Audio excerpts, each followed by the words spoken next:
down. 3 firefighters caught suddenly in a flashover, a hellish burst of heat and fire. And there was a 4th firefighter in that house when it flashed over. Bill Woodard escaped. It took a little while for it to soak in. We went to, again, we went to an automatic. Part of you took over to work on our own friends. It was a difficult time for them and for the department. It had been 39 years since we had had a single fatality, much less 3 at one time. The beginning stage of this fire is not documented by available video. However, it is clear first responders saw a fire that had vented itself through part of the roof. We observed that there was lots of fire coming through the roof in the rear, in the northeast corner of the house. Now, so it appeared that the fire had vented at that point? Yes, sir. It was coming through the roof, and we assumed it was vented. We had opened the front door, and we could see black smoke, but it wasn't super bad at the time. Here's the layout of the 1-story frame house. From the front, it looked routine. The fire was started in a rear bedroom by a 4-year-old who had ignited a piece of wood at an open burning wall heater. Then he set fire to clothes in a closet. The mother tried to extinguish the fire. There could have been a delay of up to 15 minutes before the fire department was notified. When first due companies arrived, according to fire department records, they were 5 minutes and 17 seconds away from a deadly flashover.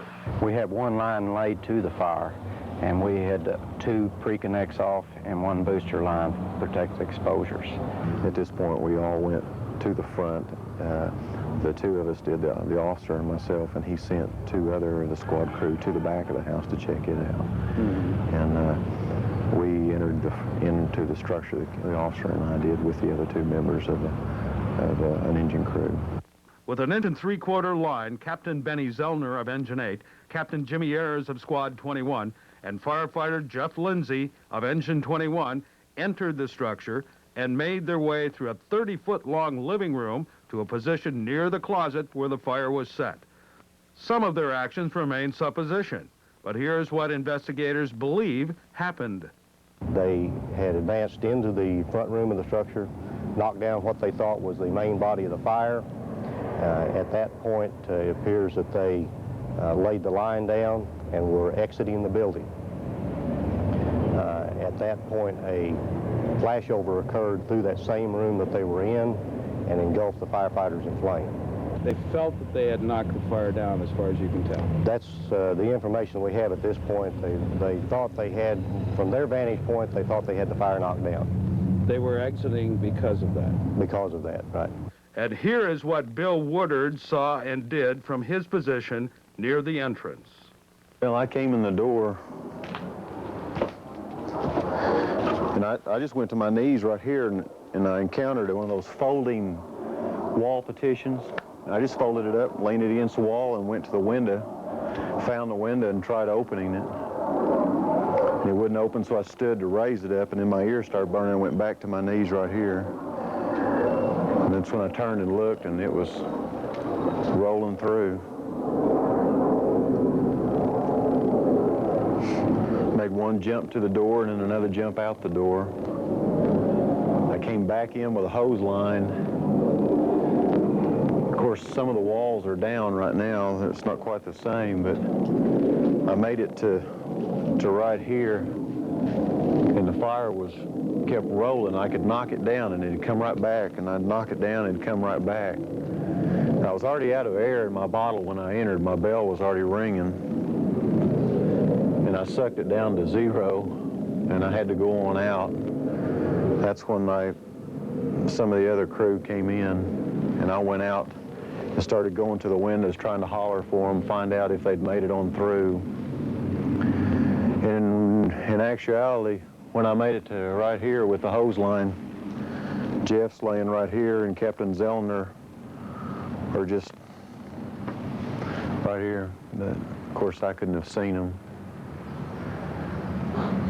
In an instant, this routine call turned into a race to rescue and save 3 firefighters. 1, 2, and 3. Captain Ayers was in front of this window, kind of behind a coffee table. There was a couch against the wall. He was laying between the couch and the coffee table. He hollered for help. He said, in a real calm voice, said, help me, I'm over here. And I was at this window from the outside at the time. 2 firefighters, one came in the wall, went down, and another firefighter went directly, and they met and found him. He actually helped them get him out by crawling and walking, trying to. Process got a large piece of glass in his knee and his leg. And we took him to the front yard. He's the first one that was taken out. Took him to the front yard, and I immediately started cutting his clothes off of him with the assistance of one of the firefighters that helped bring him out. Firefighter Lindsay was the next person brought out, laid him on the driveway, and then they came back in and got Captain Zellner. And he was assisting too. He was talking to him the whole time, telling them what to do to help him. Both Captain Zellner and Captain Ayers were both active in the past at one time or another with the burn center here, and very well aware of what to do in a burn with the burn victims. Dead at the scene, firefighter Jeffrey Lindsay, his father, a captain on the Oklahoma City Fire Department, his brother Mike, a firefighter who actually responded on the second alarm. On the scene initially, once we had the firefighters down, the incident commander called for a second alarm response, which brought in the shift commander that took charge of the scene, and our ambulance service, which is operated by a trust, sent units to the scene to care for both the injured firefighters, and we brought crews on the scene then to help finish extinguishing the fire. It was also a fight to save friends at Baptist Burn Center. These were highly respected firefighters. Zellner had actually helped establish the burn unit education program and had met his wife, a nurse, in the process. Physicians vowed to do their best.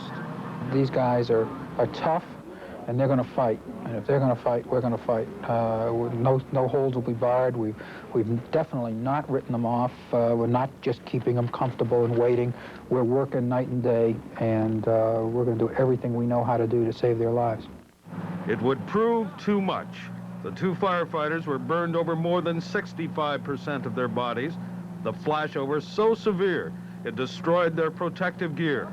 Well, they had on a full complement of our interior structural protective clothing at the time that the incident occurred. And that was a Nomex bunker coat, Nomex hood, of course helmet, gloves, and SCBA.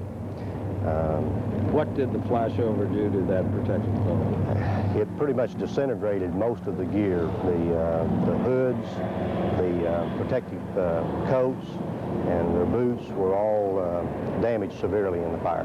And the SCBA?